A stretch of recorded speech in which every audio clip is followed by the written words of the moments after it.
What's up, guys? Dealing with conventional dudes. Back with another video. It has been a hot minute, but I will kind of talk about that in the beginning of this one. So let's get right into it. Today's Bible verse is going to be 1 Chronicles 16:11. It's seek the Lord in his strength, seek his face continually. Again, that's 1 Chronicles 16:11. All right, so before we get into the meat and potatoes of today's video, I'm going to go over some basic housekeeping stuff. So first thing, change the name a little bit. It's now Conventional Dudes, not Conventional Dude Company, just a semantics thing. And we kind of edited the logo a little bit.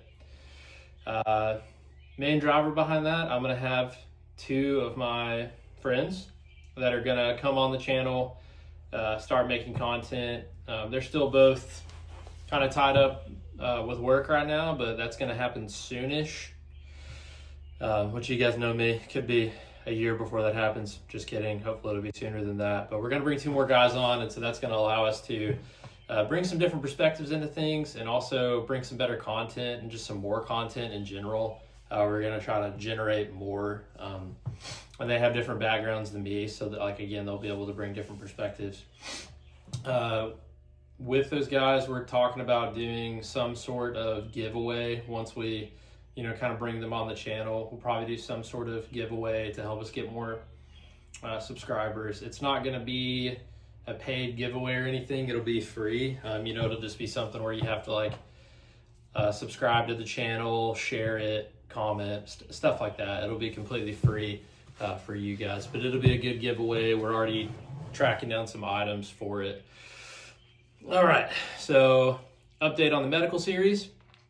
I still want to do that. I still have plans to do that. However, at the time that I initially planned it, I was working full-time for a company that produced wound trainers for medics. And, the idea behind it was I was going to use some of those trainers and show them on the channel and then, teach skills as well. Well, government contracting company lost a big contractor, doesn't have a big contract yet. So I got let off by that company.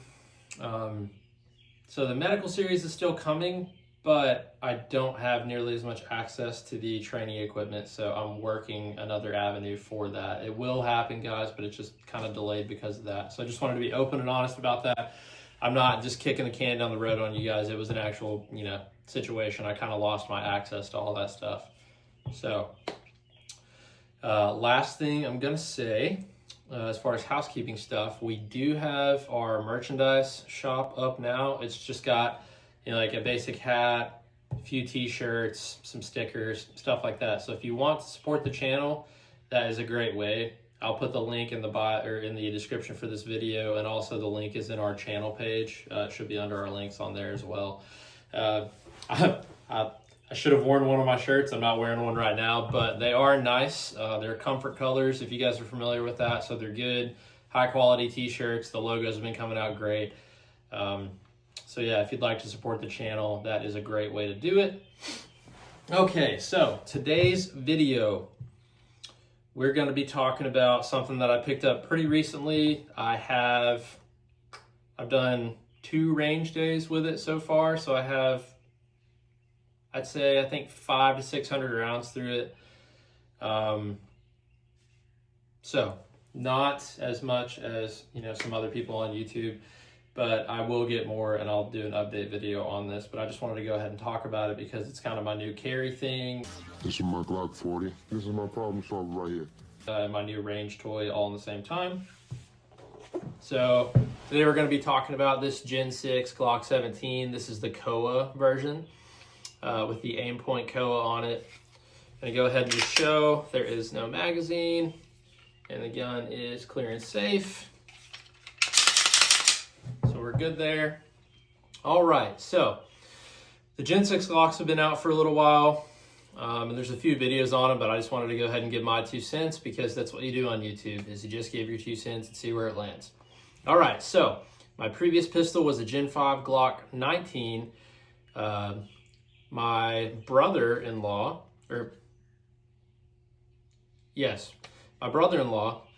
I taught him really how to shoot with that Glock 19, and it was super tuned up. I have a video on it. It's in my fanny pack video. And he ended up really liking it, and he purchased that Glock 19 for me.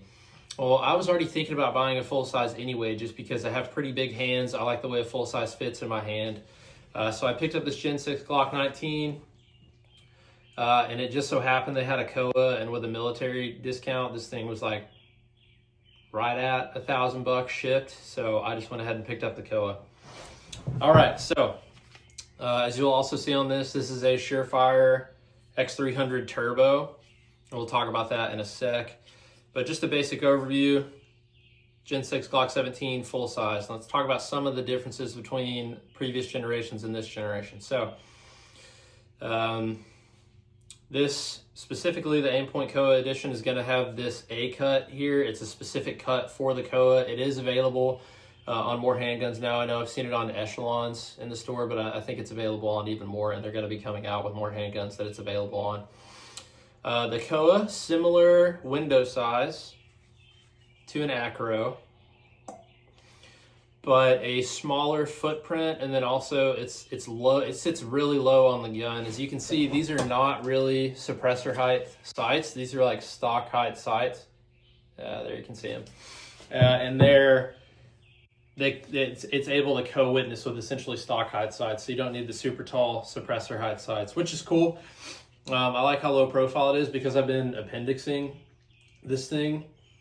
It's a big gun to appendix anyway, but that sitting lower kind of helps it not, pinch, push anywhere. So I do have a little bit of a belly. Some people love it, some people don't. I am kind of neutral on it right now. I don't know. It has this kind of larger beaver tail. Some people like it, some people don't. Like I said, I'm kind of neutral about it. The texture on this, it's a different stippling. If you're somebody that uses goon tape or any kind of grip tape or anything like that, you're probably still going to want to do that on a Gen 6 versus the other generations. But if you're somebody that just used, like I typically don't use tape, I just use, I just kind of leave it bare. This is an improvement over the Gen 5. To me, it just feels a little bit more grippy. But like I said, if you're somebody that uses tape already, probably not going to be that big of a difference to you. All right, so, and then they've added kind of a little gas pedal area here, which if you're, if you hold your gun like that, it'll be good for you. I don't typically press too hard into my frame right there, but it is cool that they added that. Okay, big thing everyone wants to know about is the trigger in this. So you can see it's not a complete flat face trigger, but it is more of a flat face than Glock has typically done in the past. I will say it's still, so there's some take up there. It's kind of like it has a first wall, and then there's a little bit of slop before you get, to where the actual striker goes off. So, and then the reset is okay. Just being honest, I think the stock trigger, my Gen 5 had an aftermarket trigger, but I remember the stock trigger, and I think the stock trigger in the Gen 5 might have been a little better as far as the creep and pull and weight and all that, but I do like the shape of this trigger better for a stock trigger. I don't know if I'm going to replace it with an aftermarket. I think I'm just going to kind of leave this setup the way it is right now and then run it like that and just keep it, a little more like kind of duty style. But yeah, the trigger, there's different opinions on the trigger. Some people have said it's a lot better. Some people say it's the same. Some people say it's worse. I kind of feel like the Gen 5 trigger was a little better. Not to say this one is bad, though. So, take that with a grain of salt. All right, on the Surefire X300 Turbo, the only thing I've done to it that's different, this is the B model that has a screw instead of the quick attach. Just semantics on that. I do have it's called an RPM. It's reduced pressure modification, and it's from Dynamic Advantage. You can either send them your switch from the back of this, or you can just buy a new switch from them. It's like $60 total. But they basically, through some black magic and witchcraft, they reduce the pressure that is needed to press the switch and also to work like the toggle on this switch. They reduce it by about 50%. So it comes out feeling barely more stiff than a Streamlight. If you guys have shot Streamlights, you know their switches are extremely smooth. All right. That is really all about the Gen 6 changes. There is slightly more of an undercut under the trigger guard, stuff like that. It's definitely, I believe it's the same diameter as the old grip, but I think they've widened it this way. They've made it a little wider and then made it more narrow this way. It feels really good in my hand. I do like it. I might end up putting a back plate on it. I'm not sure yet. I'm still kind of playing with that. Like I said, I only have a couple range days with it so far. But on the COA, talk about this. I have it's just a little protective plate from Tango down. Kind of see it on there. It just kind of mounts to the front. It doesn't affect like holster fit or anything like that. But it's just a little extra protection for that front glass. But if you guys want to see like a cool toughness test on this or durability test on this, check out the Sage Dynamics video. It's really good. He beats the crap out of it. It's not Sage Dynamics. Dang it, I'll correct that in the description. All right, so last thing I'm going to talk about with this Glock, I'll just show you. This is a Turan Tactical Mag with a the 5-round base plate. This is typically what I've been running at the range, and then when I EDC it, I'm just running the standard 17-round mags. And I'll go ahead and show you this. So this is actually this is a Gen 6 holster from Tennecore with the light and everything. So good fit there. Obviously, like I said, this is for a Gen 6. This is what I've typically been appendixing it in. I'm not going to take the light off, but this is a holster for a Gen 5 from Filster without the light, and it fits perfectly fine in this. So holster compatibility, from what I've seen, hasn't been a big issue. And then this is a Safariland ALS holster that I've been running. This is what I ran my Glock 19 in, and my Glock 19 had a ramjet on it. So I did have to get a slightly different piece for the bottom, but just to show you guys, a Gen 6 Glock with a X300 fits right in there. No slop or anything, and then the thumb lever works perfect for retention. So if you guys have any questions about the Gen 6 Glock, just ask them in the comments. That's really all I'm going to talk about with it. I just wanted to give you guys a quick overview. Now, I'm going to go over one more thing. Let's see, we're at about 13 minutes. We'll try to keep this under 20. All right, so I've mentioned it in a video or two before, and you guys have heard me talk about Aptus Design Group, but I want to show you guys, I got my hands on an AFAK from Aptus Design. This is going to be their like individual first aid kit or AFAK equivalent, so obviously larger than the low visibility aid kit that I have another video on. This is also going to have their annex in it, and so this annex can hold your shears, and it can also hold a Sharpie. Always good to have a writing utensil in there. And then it has this elastic on both sides, so the annex can go in one sleeve of elastic, and then you can put a tourniquet in the other. But you can also run it slick. You don't have to run it like that. That's just how I have it set up. And as you can see, right now I have it set up to be a fanny pack, and that is an option on their site to have it as a fanny pack. And I've been doing that just because my previous med kit I mainly ran on my gun belt, but I like having it as a fanny pack because I can sit it over the back like normal, but then if I'm using it, I can bring it around to the front, or if I have to sit in a vehicle or sit somewhere with a back for an extended period of time, I can flip it out of the way and have an empty belt back there and then just sit normal. Like I said, that is an option on their site to have the fanny pack strap. So it's going to be your outer sleeve here. This is going to be what your insert looks like. It comes all nicely packaged. It's got 2 large grab handles on it with tabs, and those can fold in too to make it a little more low profile if you want. Keep them from getting snagged on stuff. And then you open it.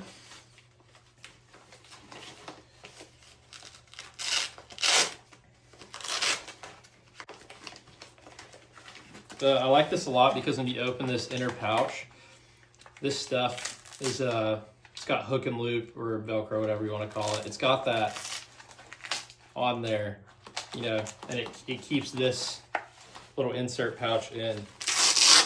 And so if you buy a stock AFAK, you get 2 packs of gauze. You get combat gauze. You get a folded pressure dressing. You get a, get that out of there. Yeah, a chest seal, which, you know, these may be going away, but for right now, it's still a recommended thing. So we're there. And then you also get, which this is pretty sick for a field aid kit. It comes with a tape board with med tape on it.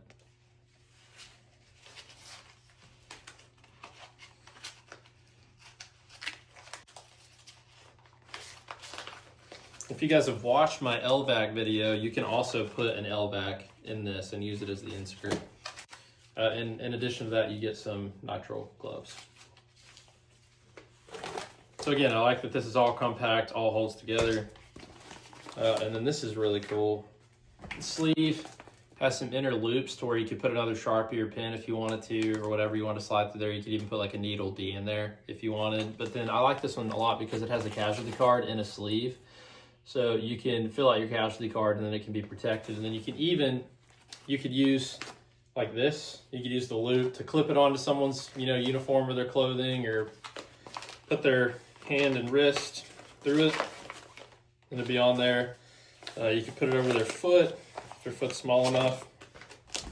Or in addition to that, you can just do this and you can like QB sleeve it on their arm or wrap it on their upper arm. So I love this kit because it's laid out so well and it's so well thought out. I'll put this back in there.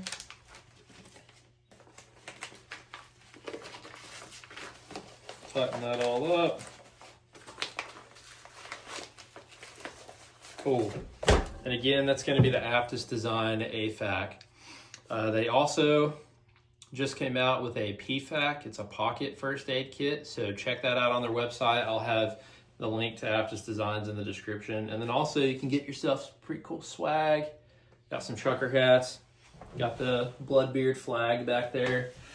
They also have the duality design, which is pretty sick. So big fan of Aptus.